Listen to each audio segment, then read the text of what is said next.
भिंती फाटली म्हणून एक छोटीशी कथा घेऊन आहे. कथेचे नाव दृष्टी नाही दृष्टिकोन मला.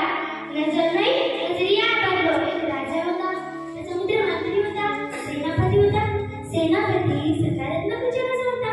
काही घटना घडली की माझा बहुत बढिया. कोणाचे लग्न झाले तरी बहुत बढिया. एखाद्याची बायको मेली तरी बहुत बढिया. एक दिवस काय झालं, राजा आपली तलवार साफ करत होता. तलवार साफ करीत असताना राजाची तलवार पायावर पडली की राजाचे पोट तुटले. तेव्हा सेनापतीला कळलं की राजाचे पोट तुटले. सेनापती म्हणाला बहुत बढिया. राजाला कळलं, राजाला राग. त्याने सेनापतीला जेलमध्ये टाकले. सेनापती तरी म्हणाला बहुत बढिया. नालायक सेनापती, इकडे माझे पोट तुटले आणि म्हणतो बहुत बढिया. 2 महिन्यानंतर एक दिवस राजा आपल्या सैनिकांना घेऊन जंगलात शिकारी जायला. सैनिकांनी राजाची होते चुका. सैनिक जातात एकीकडे तर राजा दुसरीकडे. मग काय अंधार होतो. जंगलातील आदिवासी राजाला पकडतात आणि आपल्या तबेल्यात घेऊन जातात. हमाहूम त्याचे कपडे काढतात, राजाची आंघोळ करून घेतात. देवी समोर राजाची बळी देण्यासाठी देवी समोर उभा करतात. हमाहूम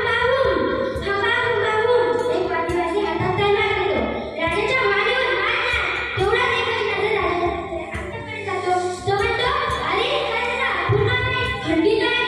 जर त्याची बळी दिली तर देवी दुःखी होईल म्हणून राजाला सोडतात. राजा घोडा घेतो आणि मारायला जातो. सैनिकांना म्हणतो अरे गेलेल्या सेनापतीला जेलमध्ये सोडा. सैनिक सेनापतीला राजासमोर आणतात. राजा सेनापतीला घडलेली सगळी गोष्ट सांगतो. सेनापती म्हणतो बहुत बढिया. अरे हो, माझा आमचा म्हणून माझा जीव घातला. बहुत बढिया. पण तू 2 महिने जेलमध्ये होतास तरी बहुत बढिया म्हणतोस. ते कसे काय? सेनापती म्हणतो राजा हे मी तुझा मित्र.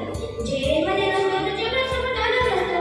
तुझ्या बरोबर मलाही पकडलं असतं. तुम्ही तर आपण गुन्हा आहे ना, माझी ते मानवली असती म्हणून बढिया. बहुत बढिया. मित्रांनो, समजा हा ग्लास.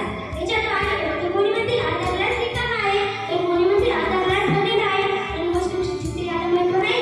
आपण वस्तूकडे कसे बघतो हे जास्तीत जास्त महत्त्वाचे आहे. आणि दृष्टी नाही तर दृष्टिकोन बदला. आपले विचार बदला.